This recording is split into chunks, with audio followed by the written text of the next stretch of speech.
Hello everyone, welcome to ACE Online and welcome to Daily Current Affairs Initiative. So we will discuss the current affairs of today, that is 12th. As we have said, we have already posted the 7th which were pending. So 8th, 9th are left, those will be available soon, right? So the current affairs of today, before going into the detailed discussion, let's see what are all the articles that we are going to cover for today. First one, and very popular, you might have seen even in social media, Oscars 2024. We will see what actually are Oscars, the brief background, and then Indians associated with it. Of course, we need to see the winners as well, right? So that also we'll cover here.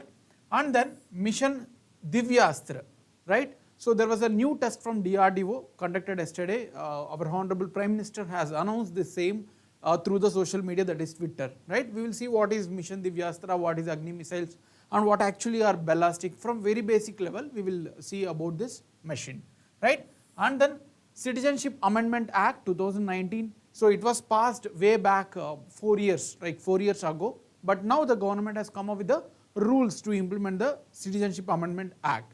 We will have a detailed discussion about it, even including the background about the previous act and all, right? Then rubella and measles. So these are the diseases, and India got the award. We will see details about the diseases as well, how they occur and what is the eradication. So all those things we will see here. And then one station, one product scheme. This is a governance, this is part of governance, a government scheme. We will see the details. Then James Webb telescope, very, very important part of science and technology, which has replaced the Hubble telescope, which we were using previously. So we will see about these details. And then Sangam Digital Twin Initiative. So we will see what actually is digital twin and what is the Sangam of the congregation of the stakeholders. And then Green Climate Fund, environmental under UNFCCC, very, very important. Then Bhoj Shala temple in Madhya Pradesh, we will see details about it. Democracy Report 2024, so a report was published about the democratic nature around the world and including India, it has been covered. Then anti-drone systems, where government has recently signed an MOU. Then factual pointers, and finally we will see the practice questions. So I hope you are all ready now. If you have any doubts, you can ask the doubts in the comment section, right? Yeah, so without any delay, we will start today's session. The first article is Oscars 2024. You all know this is the 96th Academy Awards. Yesterday it was announced. So 96th Academy Awards were announced. So Oscars were also called as Academy Awards, and this is the 96th time the awards has been given. This number is important, right? So we will see briefly what actually are Oscar awards, then we will go for the winners, right? So these are the awards given annually, that is every year, who performs or excels in the film industry, right? It can be any director, it can be hero, it can be heroine, it can be any of the supporting actors. So anything related to the films are given at the international level, okay? So these are the awards to support the film industry, to encourage the actors or the people who are associated with the film industry. And it was being given by Academy of Motion Pictures, Arts and Science. Very, very important. So these are the type of statements where the questions come, they will just change some organization, right? So this is the organization which is giving the Oscar Awards, Academy of Motion Pictures, Arts and Science. And this is first time was given way back in 1929. Since then every year it is being conducted. So it was first given in 1929, and the academy consists of, this academy which is giving the awards consists of more than 9,000 members. Very important point to be observed here. These awards are peer decided. That means the members, the directors, the actors, all are part of this academy. It is like a group. Any film, like you can take Bollywood, it is a group. So similarly, this academy consists of all the film industry members of the Hollywood, and they themselves give the awards, right? So this is a peer given award, right? So this, you can say this is very holistic because the people who involved in the film itself is giving the awards, right? So these awards are widely considered the topmost film awards in the world, right? Last year you might be aware that the Indian film RRR has got the award as well, right? So these are the basic details. And How were winners decided? As I said, it is a peer voted award. The members of the group itself awards themselves, right? So there are 9,000 people approximately, and whatever the nomination has been put forwarded, so there's voting will be done by the same group. The AMPAS Academy members itself has can vote these awards. It is not the public, right? So the nominations will be done initially for different categories like directors, writers, actors, supporting actor, right? So we have a different categories. Nominations will be done. They will be taking 5 or 6 films, and out of that there will be a voting from the peer members, and finally whichever film or whichever the role got the highest votings will be awarded, right? So there are different categories to give the award. Now we need to know about the winners of this year, especially the actor, actress, director. We have number of awards, more than approximately 18, 19 awards are there. We need to mostly remember the actor, actress and all, right? So let's see the some important awards. I mean, I have listed down everything anyway, but this page becomes very important. This slide becomes very important, right? Even if you are not able to remember everything, at least this slide has to be remembered. For best picture, Oppenheimer. So this was the 7 awards. Oppenheimer got the 7 awards in different categories. So best picture award goes to the same film. Best actor was given to Murphy, the actor of Oppenheimer, right? So this is also important. Best actress in leading role, it is like a heroine, right? Emma Stone for Poor Things. Movie is Poor Things and the actress is Emma Stone. Best director went to Christopher Nolan. So again Oppenheimer. Then best animated feature film, Boy and Heron, very important again. Best animated short, a scene, right? War is Over, inspired by the music of John and Yoko. So this is the best animated short. Best international feature, The Zone of Internet, United Kingdom. So the movie is from United Kingdom. So these are very important to be remembered. Beyond this, you need to remember this as well. So I'm not repeating or reading these things. You can go through them. If you are writing the higher level of exams like UPSC Civil Service and all, so they may not ask about the winners, rather they will ask about the awards, what is the category, so what is the history. So those things will be asked. But if you are writing the lower level of exams at the very objectual, so you need to remember all the facts. So you can go through these things. It is just a factual thing, even no need to read from my side, right? It is the waste of time. So you can remember PDF anyway, we are attaching to the video itself. So these are the other awards, and then again there are some more awards. Best original song, best sound. See, whenever there is an Indian involved, any category will becomes important, whatever the Indians has involved. So this year we did not get any award, right? So you no need to worry about remembering too many things, rather the first slide will be sufficient. Anyway, we need to know the Indians, the past history of Indians to be remembered for our exam. This is very important. So the first award was given in 1983 when the India won the Cricket World Cup. So first award winner was Banu Atayya. So best costume design. This was given in 1983. This is the first Oscar award got for any Indian. Then Satyajit Ray from West Bengal, one of the most popular film associate. So here honorary award was given in 1992. No need to remember about the years, just remember the 8 names that Indians were associated with the award. Then Rasul Pukuti, best sounding mixing, and then Gulzar, best original song. A.R. Rahman got 2 awards in single Oscar awards in 2009. We all know this, best original song and best original score. So both the awards went to A.R. Rahman for Slumdog Millionaire. And then Kartika Gonsalves, so best documentary shot in 2023. Last year we got it. And M.M. Keeravani and Chandra Bose for RRR best original song. So these are the Indians who got the Oscars. This is very important. Okay, even if you are forgetting the names of this year awards, you have to remember these things. This is very, very important, right? So this is about the Oscar winners and the people associated with the like Indians associated with it, right? So any doubts you have from Oscar, so it is factual in nature. We have seen the purpose of Oscar awards and then the edition and then brief history. Along with that, I have listed out the whole winners of this year. If you are writing the lower level of exam, you need to remember everything, okay? But for a higher level of exam, you don't need to remember, rather you need to remember the Indians and then the history about the Oscars, right? So this is about the Oscar awards.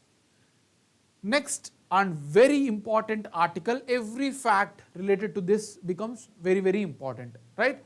So the first one, the second article was mission Divyastra. So yesterday there was a test from DRDO and this was announced by Prime Minister Narendra Modi ji that we have successfully tested the Agni 5 ballistic missile. Agni 5 ballistic missile. I'll discuss, no need to worry, I'll discuss about what is ballistic missile, what is Agni 5 and what is the multiple independently targetable re-entry vehicle, MIRV. So there are three things to be remembered here for our exam. One is about the name of the mission, Divyastra. Second one is Agni 5 ballistic missile, we will know about those things as well. And then MIRV. So we will have a detailed discussion about one by one. Anyway, you need to know about the context to make you remember why this is in news. Also, the test was conducted in Dr. APJ Abdul Kalam Island, which is located in Odisha. Briefly, we will see about this as well, right? Now, before going into the detailed discussion about the mission and what are all the associated elements, let's know what actually are ballistic missiles. Very important. Agni 5 is a ballistic missile. So that's why we need to know about the ballistic missile as well. So this is a type of missile, very general, right? So this is a type of missile where it is launched from surface to the surface, right? Or it can be launched from surface to air, anyway, from any platform they can launch.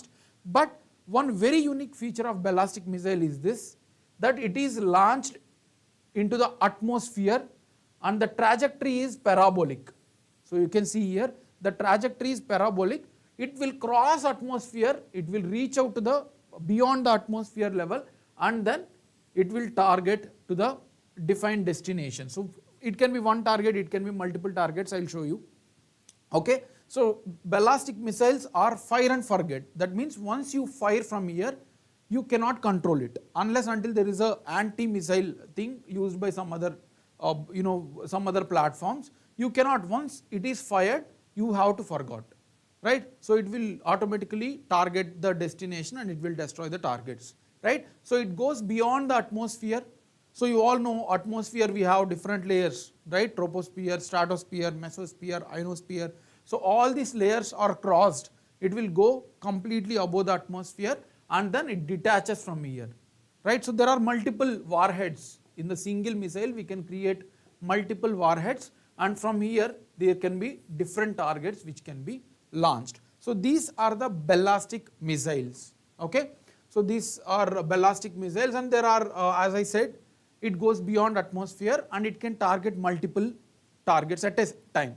So not just for single target, it can target some 3-4 places in a different times and different manner, right? So that is one important. And another important thing is, it can be launched from aircraft. So any aircraft can be launched from ships, it can be launched from ships, it can be launched from submarines, underwater submarines, it can be launched from land as well, right? So there is no restriction for this missile and India has achieved all these things which can be launched from any sources, right?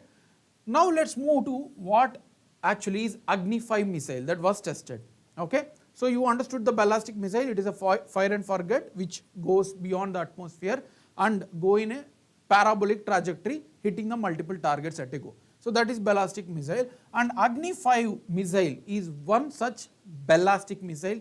This is a series of different Agni missiles that we are testing, Agni 1, Agni 2, Agni 3, Agni 4, Agni 5. So this is a type of ballistic missile and this is specifically from surface to surface. We have a number of type of missiles. So this is a surface, surface to surface, surface to air, air to surface, right? So there are different approaches, but these Agni missiles are from surface to surface. So from land area to the land area, other land area, from for example India to China, right? So it can be used any surface to surface targets and as I said, it is a fire and forget missile. Once it is fired, nobody can stop until unless there is a technology to intercept the missiles, right? So there are total Agni 5, Agni 1, Agni 2, Agni 3, Agni 4, Agni 5 series of missiles designed by DRDO. So they are indigenous. We are not taking these missiles from any country. They are indigenously developed by DRDO within India, right? Also, there are ranges. Why, sir, why there is Agni 1, Agni 2? We could have named one. But this is from the starting phase, we have tested for short range. That means from, say for example, 100 kilometers, and we started increasing the range. So it can cross beyond 5,000 kilometers now, right? So Agni 1 range was 700 to 800 kilometers, and then 2 was more than 2,000, and third one was more than 2,500, 4 was 3,500. Now Agni 5 can go beyond 5,000 kilometers. So it is an intercontinental ballistic missile. So it can cross the continent also, not only in Asia, it can even shoot in the Europe region, in the Australia region. I mean, they are friendly countries, but just telling you that it can cross the continent of Asia as well. So that is a very powerful thing that we have achieved. Also, one more important thing is this Agni missile was earlier able to launch only one. That means, for example, this is the missile and only one warhead was there. So this is the ammunition, and this will be delivered to the target, the enemy target, and it can destroy. But now we have multiple warheads. We have multiple warheads. You can see here, see, it can go to different regions. So we can fix the targets by computer with the connection of the computer, and all these missiles will go together till here, and then from there it will target in a dispersed manner. So we have achieved this yesterday. So that is a significant step. So this is called as the multiple independently targetable re-entry vehicle. So these are independent because no need to point to the specific time or specific target. One can go faster, one can go slower. So whatever, we have a complete freedom to launch based on the time. For example, we want to hit continuously. So first one will go, second one will go, third one will go. So it is a completely independent one which can be launched in a different time scale and then different ammunition as well, different amount of ammunition as well. So those are called as multiple independently targetable re-entry vehicle technology, right? So it can be launched from land, from sea, anywhere. I hope you are following the mechanism. This is very, very important, how it works. You will confuse in the exam, right? So that is about the working nature. It can, it can be a single missile where different warheads can be attached. You can see here. And as of now, as of 2024, there are only few countries which have this technology. One is USA, second Russia, China, France, and United Kingdom. So P5 we can say. You all know in United Nations we have only permanent 5 members. All these 5 permanent 5 have this technology. Now India was able to develop it yesterday, right? So this is a very positive thing for our defense technologies. This can be released as a different speeds. As I said, it can be of different speed, different times and all. Very flexible. Now we have tested this from Abdul Kalam Island. This is also important for our exam. This Abdul Kalam Island is located in Odisha and is said to be very suitable to test the vehicle because it is in the eastern coast and it won't affect any of the normal civilians because it will go into the Bay of Bengal, right? So it is located in the Odisha coast, and this is the only place in India that has integrated test range.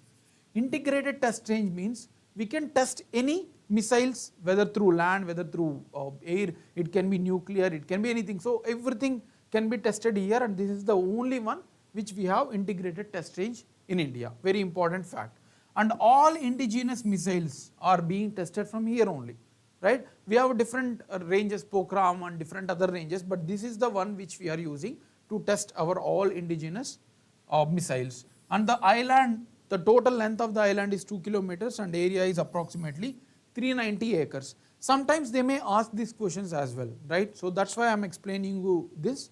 Earlier it was called as Wheeler Island, but in 2015, after the demise of our honorable president, former president, we have named this as a Abdul Kalam Island. So all these facts are very, very important for our exam. Any doubts in this? Okay. Now, any doubts? So, I have discussed the context that we have tested the mission Divyastra, and then who has tested it, and what is the ballistic missile, what is Agni series, right? And then Agni 5 specifically their range, and finally we have seen the MIRV, and then we have seen about the Wheeler Island as well. Any doubts in this? You can ask if you have any doubts, any confusion in the discussion. So, I will repeat those things. Okay. The next one, Citizenship Amendment Act 2019. Okay. So, why we have taken this article? This was amendment made way back in 2019, but why we have taken this article? Yesterday, Ministry of Home Affairs has notified the rules and regulations to implement the Citizenship Amendment Act, right? So, here I just want to tell you the process, like you all might be knowing about this thing. Whenever there is a bill to be passed, it has to pass by Lok Sabha and then Rajya Sabha and then President has to give the assent. You all know this Lok Sabha and then Rajya Sabha. Okay, great Malini, thank you for the response. So, any bill has to be passed by the Lok Sabha, Rajya Sabha and President. So, this is the three which are part of our parliament. President is also part of parliament because he has to give assent to the bill. Anyway, this was given way back in 2019, but for a bill to implement, it is not just passing through this process, Lok Sabha, Rajya Sabha and President, but government also need to notify the rules and regulations for any act. They have to put in gazette or they have to put in front of the public the rules and regulations to be implemented, right? So that's why even after passing this bill in 2019, now the government has notified the rules to implement it. That's why we have taken this article, right? So this is the context that we have taken. Now we will come from very basic level. What actually is citizenship? Citizenship means any contract between the individual and the state. State here in the sense a country, a nation. So any in the world we have different states with the territorial distribution that this specific area is ruled by this country India, right? So citizen means the contract between the individual and the state, that is India. That country will give us some rights and then we need to gratify our duties as well. So it is a contract between two. And others, for example, Americans, they don't have any obligation to do certain work in India, but we do have that, right, as a citizens.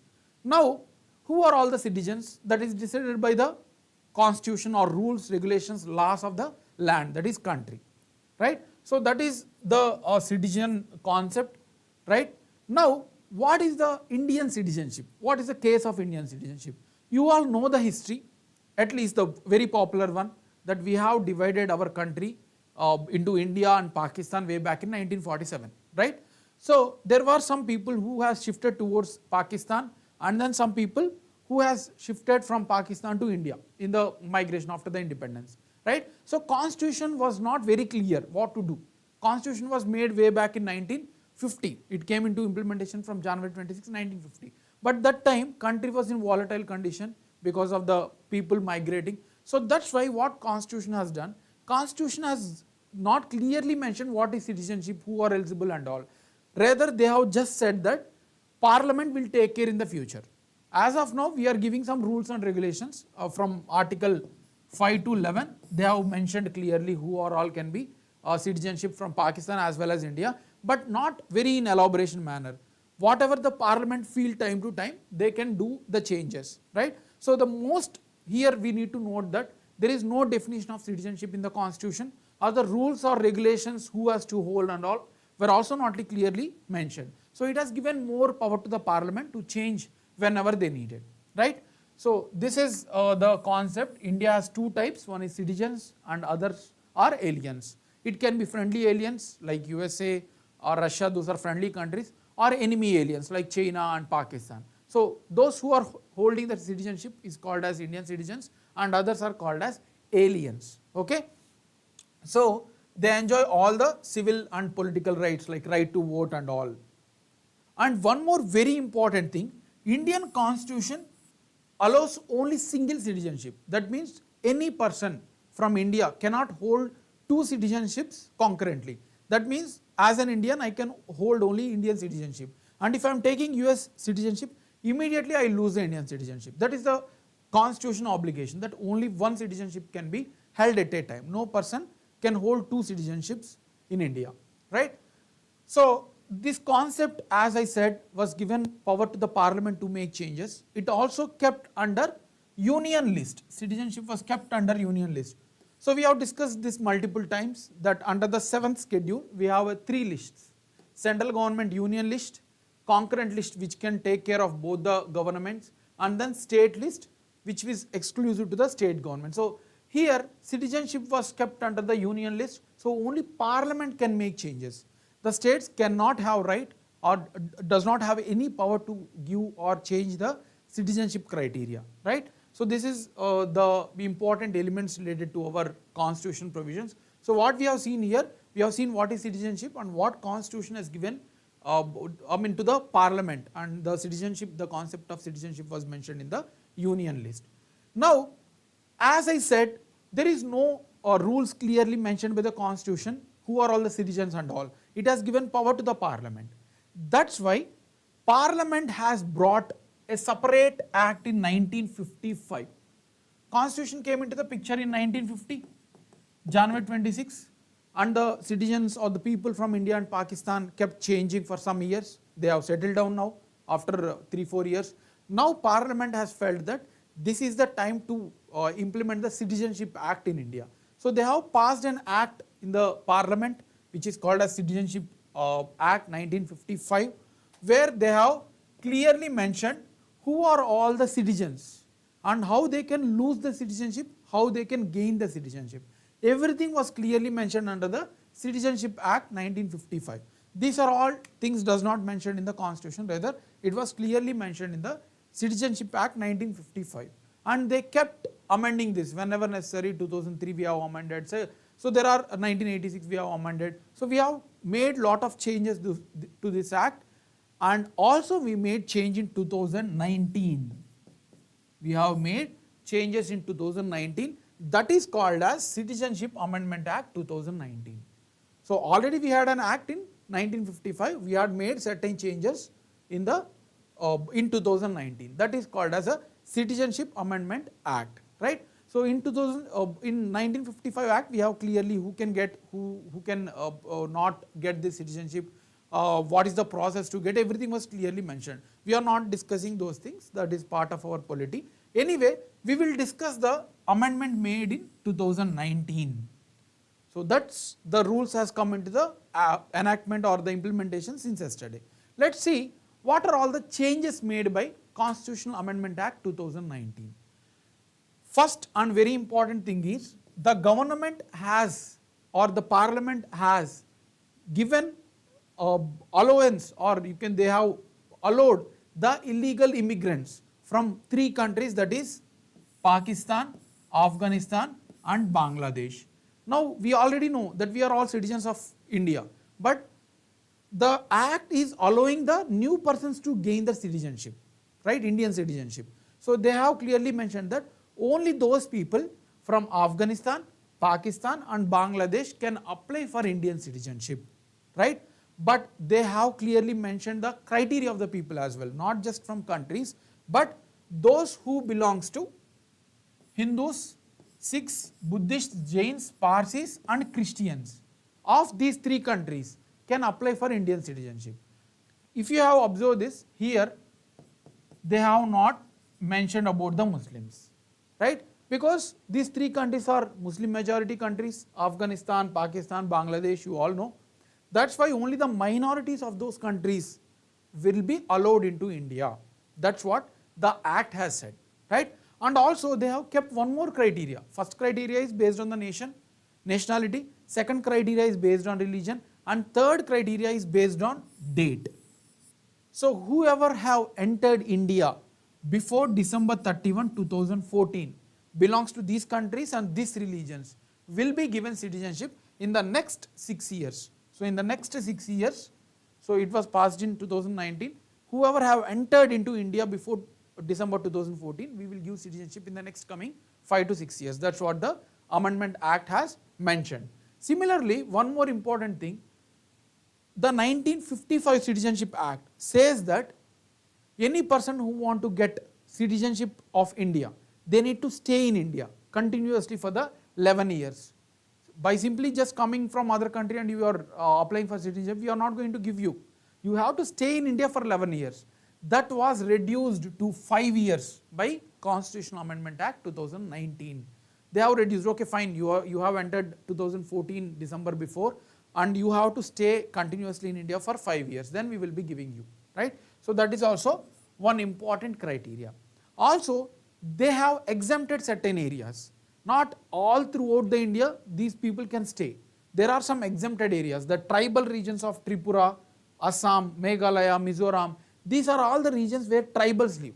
So those illegal migrants will not be allowed into these regions because that may affect the tribal livelihood.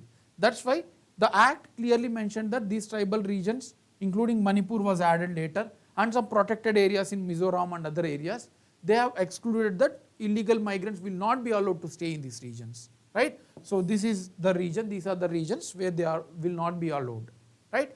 So this is about the Amendment Act. Any doubts in this? Now, what are the rules they have notified? You no need to remember, you no need to worry about it. So I'll just to make you understand, as I said in the beginning itself, they have notified the rules yesterday, right? So just to make you connect to the context, I'm just giving you briefly that they have clearly mentioned that 6 types of documents are needed along with the date of entry into India. 2 things, 6 types of certificates which includes birth certificate, tenancy records, identify papers, license, education certificate. So there are 6 documents that need to produce along with when they have entered into India. Those 2 criteria are required to get the citizenship of India, right? So this is about the Citizenship Amendment Act. Now this is being criticized because certain religious minorities has been excluded like Muslims, and also they have excluded the countries like Myanmar and all, right? So that's why there was a criticism going on, but this India's perspective is we are not entertaining everyone, but we are entertaining the minorities in other countries. Muslims are not minorities in Pakistan, they are not minorities in Afghanistan, they are not minorities in Bangladesh. We are only giving minorities to enter into India because they are being harmed there, so that's why we are allowing. That is the stand of India, right? So we have seen the context and then what is citizenship, what is the case background of Indian citizenship, right, and what is the constitution says and the act of 1955 and the amendment made in 2019, right? So any doubts in this? Very good, thank you. We will move ahead to the next article, rubella and measles. There are 2, these are similar diseases which say symptoms, but the occurrence, their cause, all these things are different. Only that they appears to be same in terms of symptoms. Anyway, let's understand the context why it is there in news. India has honored with esteemed Measles and Rubella Champion Award. They may ask you directly which country was recently awarded with this Measles and Rubella Champion Award. So there was nothing but our own India, because it has exceptionally performed well in reducing these diseases among the Indians, right? So this also a recognition for the India's success in eradicating certain disease. Of course, not 100% eradicated, but we will be able to do it in the next coming few years. That's why we got this award. Anyway, let's understand what is measles and what is rubella. Measles is a type of diseases like any other disease which are caused by virus. It is caused by virus, not bacteria or not any other things, fungus and all. It is caused by virus which have RNA.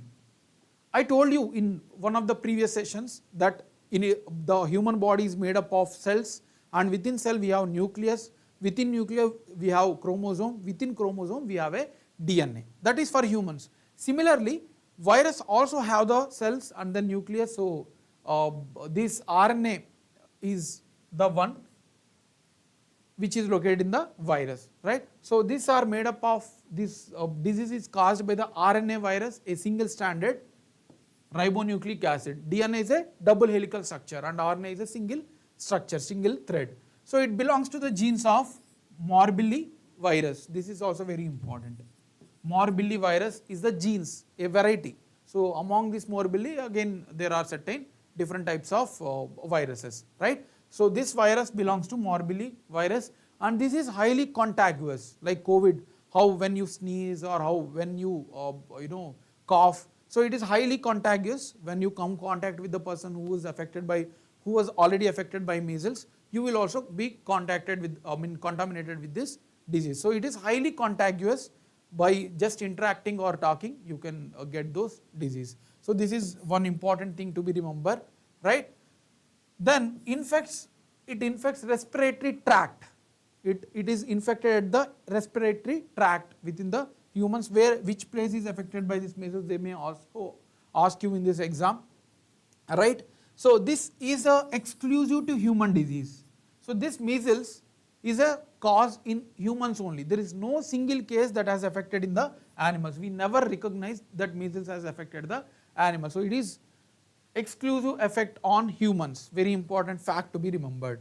And can we prevent it? Yes, we have a very good vaccination, 2-dose vaccination. We can easily cure it. But most of the people, especially the poor people, socially background people, social and economically backward people, so they were not able to get these vaccines. We have clear vaccines, and India is implementing those vaccines through Mission Indradhanush, right? So this can be easily cured through vaccination. This can be prevented, right? So this is about the measles. And what is rubella? This is also similar. You can see the symptoms are similar here as well as here. The symptoms are same, but the virus that is causing is rubella virus, right? So the other one was measles virus, was RNA virus belongs to measles virus belongs to morbilli virus. Now this virus is not caused by measles virus, it is caused by rubella virus. But anyway, this is also RNA virus only. And what is the symptoms and all? I have made you see here. The fever, the diarrhea, all these things are common. It is also spreads through cough, the water molecules. So it is also a contagious. But when compared to measles, this is not very much contagious. Measles is highly contagious, but this is lower contagious. And this rubella is also called as German measles. Very important, don't confuse in the exam. So this rubella is also called as German measles. If they ask you about German measles, it is nothing but rubella virus, right? So if this rubella affect the infected woman, infects the pregnant woman, this rubella virus, if cause effect on pregnant woman, that will lead to congenital rubella syndrome. Congenital here means whatever we get from birth will continue for our whole life, right? So this is like affecting the child at the birth, and this will continue for the lifelong. So this is very, very threatening thing for children, especially those women who are in pregnancy. They have to take care of these things, right? So this is about the rubella virus. Any doubts in this?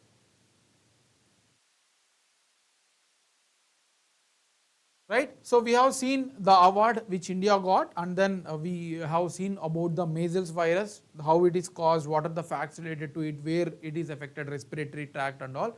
Then we have seen about the rubella, same respiratory tract, and it is highly contagious, but when compared to the measles it is lesser. So we have seen about the rubella virus. I hope there are no doubts from your side. Moving ahead to the next article, this is factual in nature. One station, one product. One station, one product. The context is this: Prime Minister is going to launch one station, one product scheme across the railway station in the Southern Railway Zone. Okay, so that's why we have taken this article. This was published in the Hindu. We have we have more number of articles today, but they are all very, very important. Trust me, you can see those things in the exam, which you are going to write in the next coming few months. Okay. Coming back to the one station, one product scheme. What is this? I'll explain the concept, then we will see the facts about it. So we have a number of railway stations in every town, major towns, major cities, we have railway stations. And India is a very diversified country. We have a number of products at the different state. Even within states, within districts, we have a number of such products. So for every railway station, we want to promote one unique product from this particular district or particular town, so that it will empower the locals who are dependent on those products to manufacture, and they will gain a separate livelihood. They won't depend on the state, that is government. They themselves can produce those crafts and they can sell it to the people who wish to buy it, right? So to encourage the vocal for local, right? So to promote the localness of India, government has introduced one station, one product scheme to promote the local crafts. So that is the working mechanism, the objective of the scheme, right? Now the scheme to promote is designed to sell outlets at the railway station. So you can see here, yeah, so you can see here at the railway station they create one station, one product. So these products will be sold here. For every railway station they will create a kiosks, right? So anyone they want to come forward to promote their local crafts, so they can apply for it through the Ministry of Railways. For 15 days there will be a temporary provision. So just by paying 1000 rupees, usually if in railway station if you want to open the shop, it is very costlier. But for the promotion of one station, one product, they just need to pay 1000 rupees, and for 15 days temporarily they will give permission, a kiosk, a shop, right, to launch this. And this is an initiative of Ministry of Railways. Also the scheme is designed by the National Institute of Design in Ahmedabad. So this plan, the brainchild of National Institute of Design located in Ahmedabad, to promote the local crafts in the railway station, right? Any doubts in this? Okay, thank you. We'll move ahead to the next article, James Webb Telescope. James Webb Telescope, right? Telescope is very popular one. We can observe the things in the space, right? So, but anyway, we will see the context first. The oldest or the old dead galaxy. So galaxy is nothing but a congregation of stars, right? So galaxy have thousands, billions of stars in it. Our own galaxy, Milky Way galaxy, where sun is a star. So we have a galaxy, and within that we have a single star. I mean, we have a number of stars. Our star is sun, right? Within star we have a different planets, and our planet is Earth, right? So the recent context is the scientists using James Webb Telescope was observed oldest dead galaxy. So since the birth of universe, when the universe was born, 13.7 billion years ago, approximately 13.7 or 13.8 billion years ago, the universe has burned, right? So that was called Big Bang theory, right? I am not explaining detail about this geography, but anyway I am just giving you the background that our universe got birth in approximately 13.8 billion years ago. From a single point it kept expanding, which was called as a Big Bang theory, right? So there was observation that after the evolution of universe, there we have a number of millions of galaxies, and out of that we were able to find the oldest ever galaxy that got dead. We will see what is dead galaxy also, don't worry. So that is the context. Now first we will see about the James Webb Telescope. It is a type of telescope which can observe in the infrared range. You all might be knowing about the very basic level. Any body in the universe, including the humans, right, which produce the temperature more than 0 degrees. More than 0 degrees. Any body that produce temperature more than 0 degrees will produce the electromagnetic spectrum, right? We have a different spectrum from infrared range, visible range, and we have X-rays, gamma rays, so that is called as an electromagnetic spectrum. So here this James Webb Telescope was launched to observe the things in the space in infrared range. Infrared range, right? You should know about the basics. So any body that produces temperature more than 0 degrees will produce the electromagnetic spectrum. For example, our body produce infrared rays in the electromagnetic spectrum, right? So this James Webb Telescope is launched in the observation range of infrared range, and this was launched by NASA and then Canadian Space Agency and then European Space Agency. Very important to remember. India was not associated with this launch, right? It was launched in December 2021, and this is the most and the largest, most powerful as well as the largest telescope which can capture the farthest possible of our space or of our universe, right? And it has replaced the Hubble telescope. Earlier we were using the Hubble telescope to observe the things, the NASA and all, but now it was replaced with the James Webb telescope, right? It can see backward, as I said, from Big Bang theory where the universe has formed. It can go back to the time and observe the oldest possible galaxies galaxies or the universe in the space. Very important, right? So it can examine all the things in the space. It can be galaxies, it can be stars, it can be solar system, it can be planets. It can observe everything and give information to the NASA or the involved institutions. It is placed approximately 15 lakh kilometers away from Earth. So from Earth's surface, approximately 15 lakh kilometers towards the direction of the sun it was placed. So here it was placed to observe the universe, right? Now what are the goals of James Webb telescope? That is very important. To look back around the universe formation. So universe was formed approximately 13.5 or 13.7 billion years ago. So it want to look back into the formation of the universe and then compare the earliest galaxies, the most ancient galaxies, right? Then where stars and planetary systems are being born. So from where these stars, from where these planetary systems are coming into our universe. So that is also will be studied by the James Webb telescope. It will also observe the atmosphere, right? So these are all the things that the James Webb telescope can be observed. Now we have seen the context that oldest dead galaxy was observed. What are dead galaxies? So this is the galaxy and we have helium gas in it, right? And because of this gas, there are number of stars formed within the galaxy. And the galaxies which exhaust the gas, the helium gas or the whatever the hydrogen gas, which exhaust the gas, they cannot form any more stars in the galaxy. Those are called as the dead galaxies.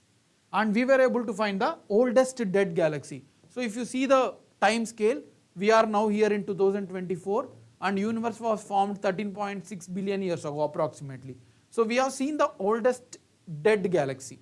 We have many dead galaxies that has got death in the recent times, but this one which the scientist has discovered was the oldest dead galaxy, which has exhausted the gas and they were not able to form any more stars, right? So that was the observation the scientist has made, right?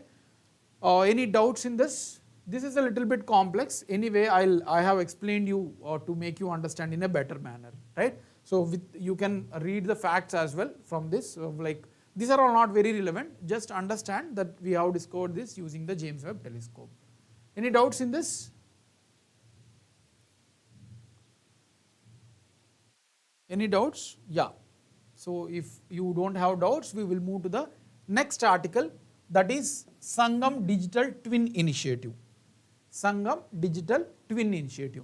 First, let's understand the context.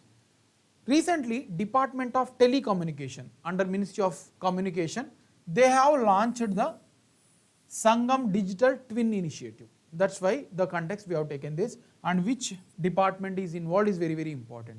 Fine. Now, what is digital twin technology? Before seeing what is Sangam Digital Twin Initiative, we will see what is digital twin technology. Digital twin means creating any replication. For example, I am a human, so with the certain characters. So my personality can be digitally created using the technology. You no need to worry how it is created and all. This is a very scientific and complex thing that you no need to worry. But digital twin means replicating any personality, any physical object or person or process or any conceptualization in a digital manner. They can replicate it. So what is the useful of replication? So they can study how this human perform, how this person teaches, what is the thought process of this. So this can be applied to any of the technology. Here the main context is infrastructure. Now as the world moving to the digitalization, we need artificial intelligence, we need Internet of Things, we need lot of cyber security. Everything can be created digitally and we can study how this work, how it works. For example, we want to create the digital twin of virus, some virus, COVID virus for example. We will create digitally in the computers and we will study it, how it performs, how it spread from one person to other person. So like this we can study completely about any process.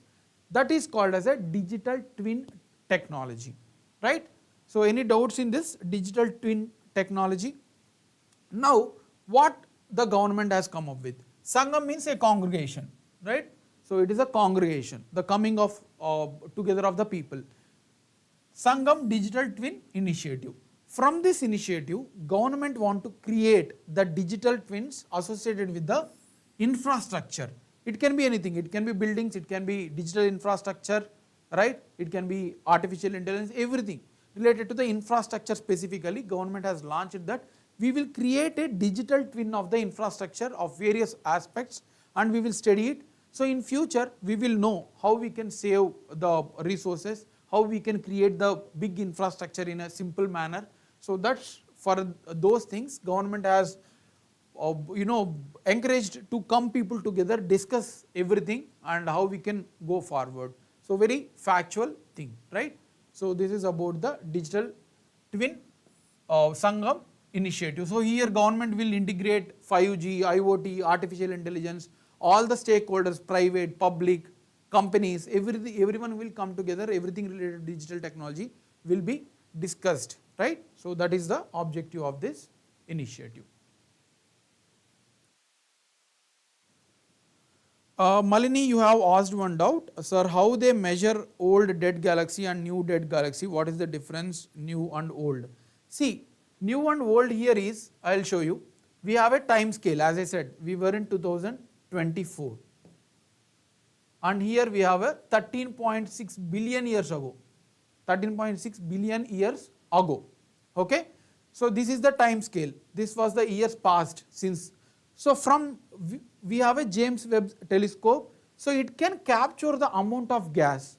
We have a lot of things, the formation of gas, where it is located. As I said, universe was just a point when it was formed 13.6 billions. So it kept expanding and we have now very huge universe, right? So based on the distance where it is located, based on the amount of gas the present in the galaxy, right? So based on those all elements, the scientists will know the exact age of the galaxies. There may be some discrepancies, but approximately they will come to know based on these things. And there are many other criteria, you no need to worry too much about it. It is a technical aspect, right?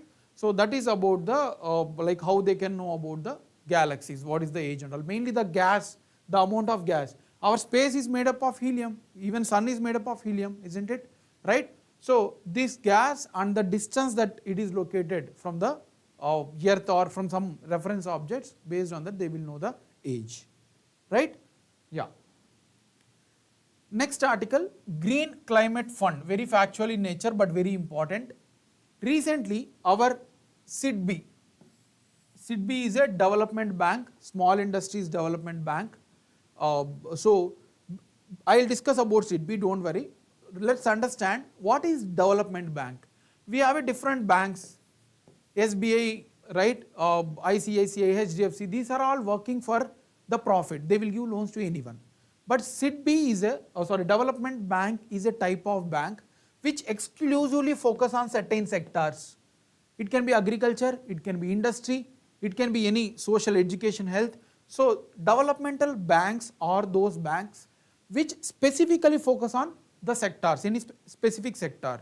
So this SIDBI is a developmental bank which focuses on small scale business. It is not like a big industries. They will give loans, they will give money in terms of course some loans they collect interest. They give loans to the medium and micro small industries. So that is the development, the concept of development bank. Now SIDBI has said that yesterday that they got a secured approval from Green Climate Fund. So this Green Climate Fund is giving money to SIDBI and this SIDBI in turn will give to small business. So they have informed, this SIDBI has informed that we got a $120 million money from Green Climate Fund for our project Avana Sustainability Fund.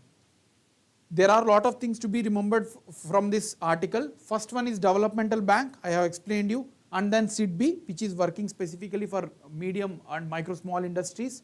And then you need to know about Green Climate Fund, that I will elaborate. And then you need to know about the Avana Sustainability Fund. This fund was created within SIDBI, and for what purpose, that we will see here. Okay. First, as I said about the SIDB, a type of developmental bank which give loans to the MSMEs, and it was launched in 1990. Headquarters is at Lucknow in Uttar Pradesh. This was launched through the Act of Parliament. This body was created by Parliament, so it is called a statutory body, right? These are all the facts, and they facilitates the loans to the micro and medium scale industries. So this is about the SIDB. Now it has created a fund, Avana Sustainability Fund, which will promote the companies to invest in climate change solutions. You all know that we are facing a lot of climate change issues such as disasters, increase in temperatures and all. So now SIDB has come up with to encourage the small business to keep investments into the climate solutions, right? So they can do the business, but they should focus on the climate. So to encourage them, SIDB has launched this fund, and for this fund we need money, of course. So $120 billion were given by Green Climate Fund to SIDB to launch these projects, right? So that's what we have seen. Now what is Green Climate Fund? That is important. This fund was created under UNFCCC, United Nations Fund for Climate Change. UNFCCC was created as a climate change institute in 1992. So all the nations has came together and they have launched UNFCCC in 1992. So every year we will meet and we will discuss what is the challenges world is facing related to the climate change. We will also take measures to address the climate change. Since then, every year countries will meet, which is called as a COP, Conference of Parties. C means conference, O means of, P means parties. So every year all the countries of UNFCCC will come and meet, discuss the challenges and they implement certain initiatives to address the climate change. That is about the COP on 1992 UNFCCC. Under UNFCCC, every year we are meeting, and in 2010 also we met in one of the cities, right? So and this fund was launched in Copenhagen. It was launched in 2010, Copenhagen. And what is the purpose?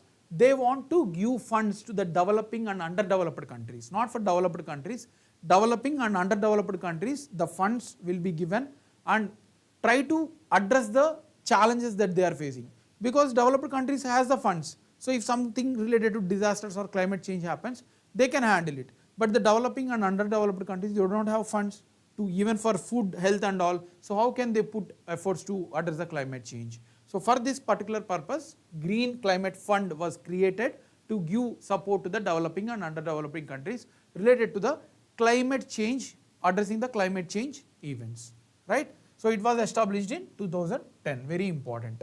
And I have discussed the objective of the fund, and formally it came into the implementation. It was launched in 2010 under the Copenhagen Accord, but it was implemented. It came into the implementation from COP16, that is Conference of Parties, in the next year, right? So that is about the Green Climate Fund. Any doubts in this? Okay, moving ahead to the next article, Bhoj Shala Temple. Bhoj Shala Temple. The context is this: Madhya Pradesh High Court has asked Archaeological Survey of India to conduct scientific survey of Bhoj Shala Temple and Kamal Maula Mosque. So let me tell you, this is the context. Let me explain the issue. There are many in the history. There was the rulers until the arrival of Delhi Sultanate, right, in the 10th century or 11th century. There was a majority rule. Almost all the rulers are from Hindu religion, right? You can take example of Cholas, you can take example of Rashtrakutas. They were following the Hindu religion, and the architecture that we developed were temples related to the Hinduism, right? After the entry of Delhi Sultanate and then Mughals, right? So there was a change in the structures. They have destroyed certain temples and they have constructed the mosques because they are following the Islam religion, right? So you should not take it as a communal manner, you should take it as a historical manner, right? So there was a lot of such changes to the Hindu architectures, and this is one such temple, Bhoj Shala Temple, which was earlier a temple, but later it was changed to mosque by the Mughal rulers, right? So that was the issue, that certain sections in the region in Madhya Pradesh, they claim that this belongs to the Hindu religion and the Hindu temple, and already there was mosque also which was constructed by the Mughals. So the people who are following the Islam religion also claiming that this belongs to the Islam. So there was a two group, the dispute between the two religions and the two sections there in the Dar district of Madhya Pradesh, right? So as this dispute continues, still it is existing, Archaeological Survey of India gives Tuesdays to the Hindus, that yes, Tuesdays you can go and pray in the temple, and also in Basant Panchami times, right? And for Muslims it was given in Fridays to go for namaz. So they are maintaining both the things, but these two groups are claiming that they want completely off into their hands, right? So that's why High Court has asked to go into the history, check the truths and facts and give report to us. We will decide what to be happen in the next coming years, right? So that is the dispute. Now you need to know about the temple complex as well. The questions can come from architecture as well. So this Bhoj Shala temple is located in the Dar district of Madhya Pradesh, and it was built by Raj Bhoja, right? So Raj Bhoj you can say, it is not Bhoja, Raja Bhoj. He was the king who has built this temple, and he belongs to Parmar dynasty. Parmar dynasty, very very important. Parmar dynasty ruled from 9th to 14th century in the central India. They were the vassals of Rashtrakutas, the Samanta kings of Rashtrakutas. So this ruler has built this temple way back in 9th or 10th century. Okay, this temple was dedicated to goddess Vagdevi. This will be asked in the exam. So it is not a Vaishnava temple, I mean the Lord Vishnu or Lord Shiva. It was dedicated for the lady goddess Saraswati, right? So which was called as Vagdevi, right? Later it was converted into Kamal Maulana Mosque by Muslim rulers during the Mughal rule, right? So later it was converted. And some notable features of the temple are the Mahayata. So if you visit any temple, you casually visit the temple, right? So you can observe there is a courtyard where we can sit. It is like open mandapa. So it is called as Mahayata, which was located in this temple. And then we have a veranda. So there is also a veranda where you can sit beyond the courtyard, right? And also we have a shikara, the ceilings of the temple. See, this all facts they may ask in the exam. Mahayata, Stapana, and then Shikarakara, sometimes mentioned in news. So what is this? Something like that they may ask. These are all part of temple architecture, right? So that is about the Bhoj Shala temple dispute, and we have seen the features. See, the session is little bit lengthy, I accept that, but these are all very important facts. Since last few days, there were number of news. As the elections are coming, there are number of schemes, number of initiatives, number of new projects, disputes. So that's why the sessions are becoming a little bit lengthier, but these are all very important for the exams that you are going to write in the next coming few months, right? So have patience and understand them clearly. Anyway, we came to the climax. We just have two more articles, right? So let's go ahead with the next article, that is Democracy Report 2024. This was recently released report, and the context is liberal democracy was declined significantly in India according to the report. So this report said that the liberal democracy in India has degraded since few years. That's what the report has said. No need to take into the what you call this political angle. We will just know the facts and whatever the report has said, right? So don't take into the political angle. That is not at all necessary, right? You should always be political neutral. You may have some political affluence, but always try to be neutral. As your future government employee, you should always be neutral person, right? So this is the report, and what is the report, like who has published this and all is important. It is released by Webb Institute, which is based in the Gothenburg, located in the Sweden. So it is released by Webb Institute. That is very important. The whole report categorized all the countries into 4. First one is the liberal democracy, where there is a complete freedom, there is no restriction from the governments and all. So that is the first criteria. Second is electoral democracy. So there is some restriction, but anyway they are democratic in nature. And then electoral autocracy. That means there is a very influence of the government on the people, surveillance, internet ban and all. And then finally closed autocracy. They are completely not allowing any of the people's freedom. It is completely into the hands of one single party or group, right? So there are total 4 categories, and this report take care of 180 countries from various sources and all. They take care the review from 1789 year, where we know French Revolution, the first democracy burned in 1789. From then till 2023, they studied the data of different countries and they have given the rankings, right? So this is the criteria. Now the ranking we need to know. It ranks countries based on the score, 0 being the worst and 1 being the best. So whoever scores 0, they are the worst of the democracy that we can see, and 1 is the best. And the Denmark has topped this list. The first rank went for Denmark, which scored 0.88 out of 1. And the worst went for North Korea and Eritrea. The score is 0.01. So these facts you need to remember. The top you need to remember, the bottom you need to remember. And also you need to remember about the India. India has ranked 104 with the score 0.28. Right? So this is far behind according to the report data that has collected. So it says that India accounts for 18% population of the world and 50% are experiencing the autocracy. Right? So India was kept under the electoral autocracy. The third one, India was kept under the electoral autocracy according to the report. Anyway, government has refuted this, that this data is invalid and India does not come under this category. Right?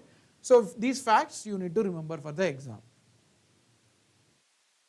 The last article for today is anti-drone systems. Center has signed 200 crore pact with anti-drone system. So what are drones? You all know. So drones are those which fly over the land, right? So we have drones for different reasons. We can use for recreation, tourism, capturing photos, all these things. But we also have drones which are misusing against the state. So you can see India is receiving a lot of drones from Pakistan in Punjab and Rajasthan region, and we have shot down, right? So drones can also carry some mutations which may drop in the country and it will affect in terms of explosion, right? So to handle this, central government has signed 200 crore anti-drone system. So whatever the drones that are flying in the sky, we can shoot them, right? Those are called as an anti-drone system. Now more about the agreement. Defense Ministry has signed 200 crore contract of developing the anti-drone systems. Anti-drone systems with whom? That is also important. Big Bang Boom Solutions Private Limited. This is a company, Big Bang Boom Solutions Private Limited. So government has signed MOU or agreement with this organization to supply these anti-drone systems to the India. And this contract is signed by ministry, and we have already an organization, Innovations Defense Excellence Initiative. Very, very important. Please focus on this thing. Anyway, facts, you need to remember those things. Under the ministry, we have Innovations of a Defense Excellence Initiative. This initiative aims to, let's understand this. This initiative aims to develop India itself to self-sufficient about the defense related things.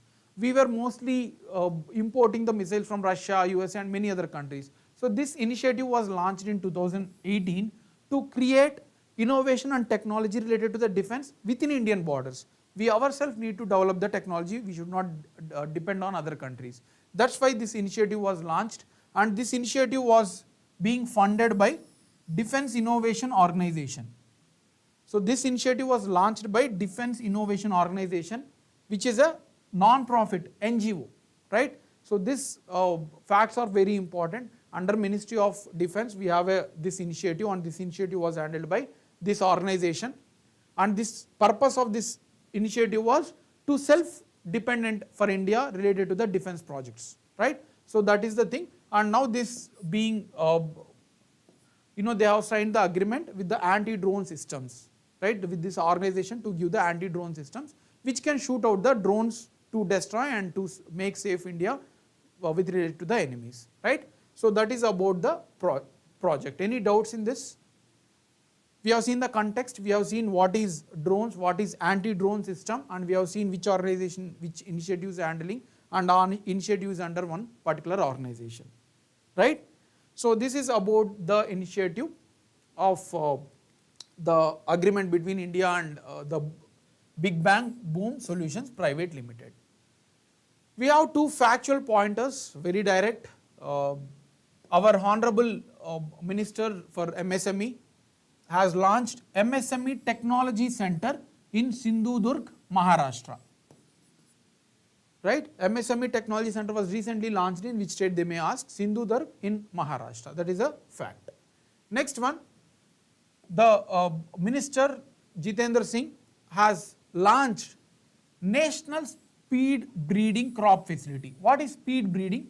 So you all know, once we plant the trees, it will take some time, but speed breeding facility will enhance, we will get more produce immediately or with the much speed when we compare to the other things, right? So this was launched in National Agri-Food Biotechnology Institute located in Mohali, Punjab, right? So this is the fact that need to be remembered. So that is all our session.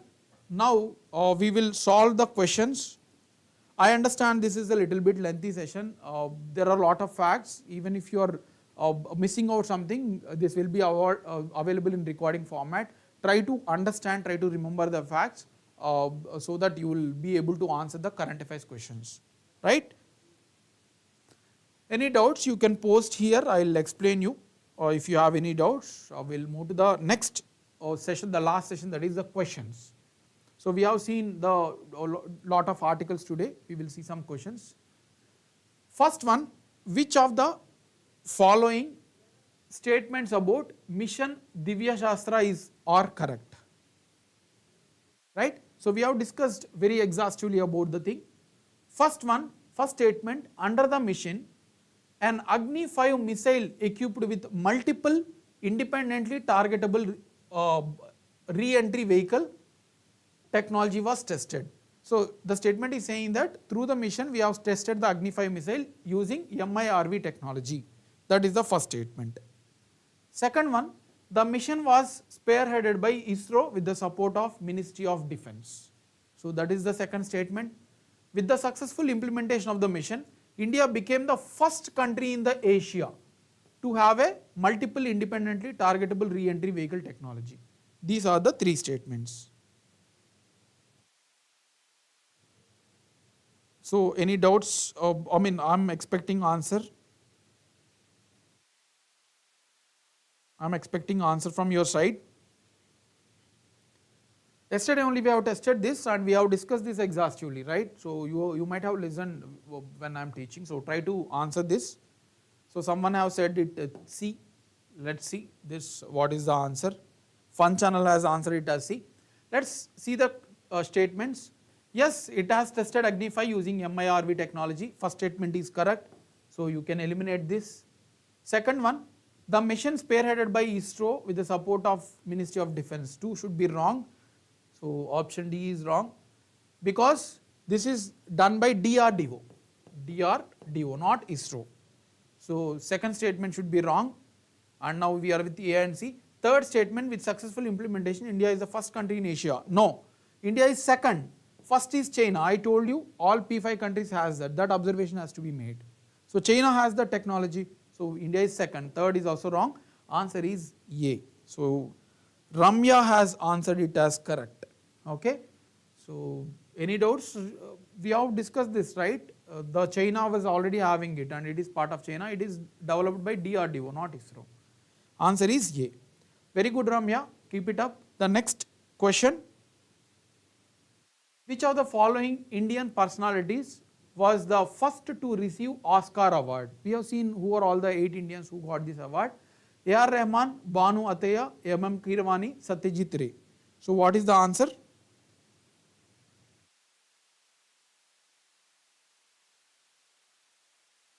Right. So this is very direct. Satyajit Ray, no. M.M. Keeravani, no. Yes. Banu Athaya, we have seen 1983. Who got the first award. So answer is B. Next question. Which of the following statements about Citizenship Amendment Act 2019 is or correct? Yes, Fun Channel, you are correct. Answer is B. Only one person has answered this. I have shown you, I have given you the table as well. Try to revise them. You should not forget. That's how the questions are framed. So about Citizenship Amendment Act, it makes illegal migrants of Afghanistan, Myanmar as well as Pakistan eligible for citizenship belonging to certain religions. So this is the first statement.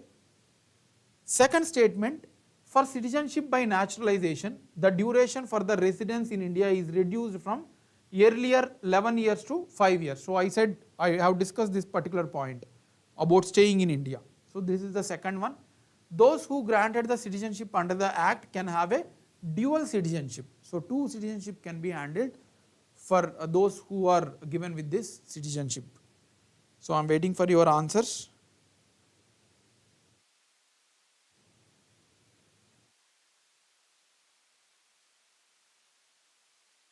So Fun Channel has said it as C.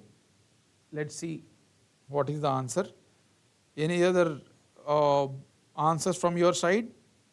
Ramya, Malini, you can answer even if it is wrong, no need to worry.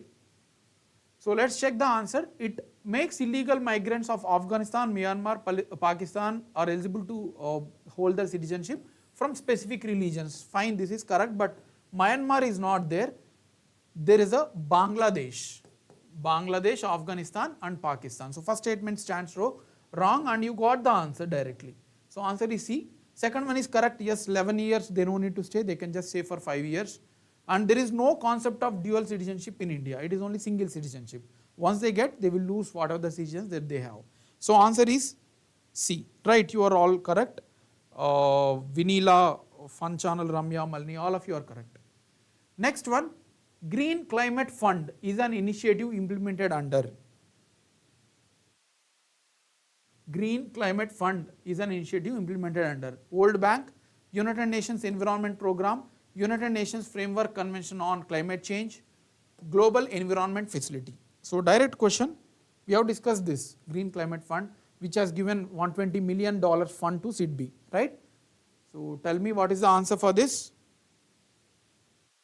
We haven't discussed this yet. UNEP is also not, right? So Global Environment Facility is also not. We have seen that UNFCCC, which was launched in 1992 for handling the climate change events through COPs, Convention of Parties. So answer is C. Yes, 4 is C. You are correct, Malini. Fun Channel, you are also correct. All of you are correct. Very good. I thought you will answer it as B. Great. The last question for today. With reference to James Webb Telescope, which of the following statements are incorrect? So they have given 4 statements and they are asking Trida. Yes, you are also correct. C is the answer. Almost, I mean everyone has answered it as correct.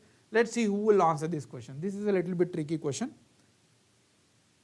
So James Webb Telescope will be able to look back over 13.5 billion years to see the first stars and galaxies in the early universe. That is the first statement.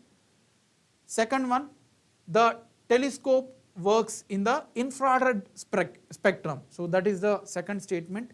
It was launched and implemented by NASA, Italian Space Agency and Japan Space Agency together. So that is the third statement. It is placed around 15 lakh kilometers from Earth and directly opposite to Sun. This is the last question. So what is the answer? So someone have answered it as C. Fun Channel. Any other answers? Very good, very good. Yes. So all of you are correct. So yes, first one is correct. They are asking the wrong one. So it can go back and capture the movements of the galaxies formed those times. The telescopes works in the infrared spectrum. Yes, that is also correct. It was launched by NASA, Canada Space Agency and European Space Agency. So this statement is wrong and hence answer is C. So D is anyway correct, right? So all of you are correct, very good. Yeah, so that is all for today's session.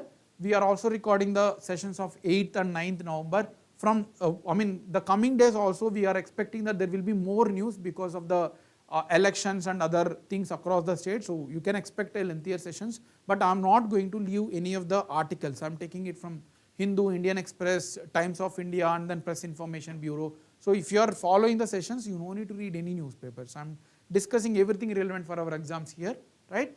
So thanks a lot for the session. Keep supporting us so that it will reach to the maximum and it encourages us as well, right? So have a great evening. Take care.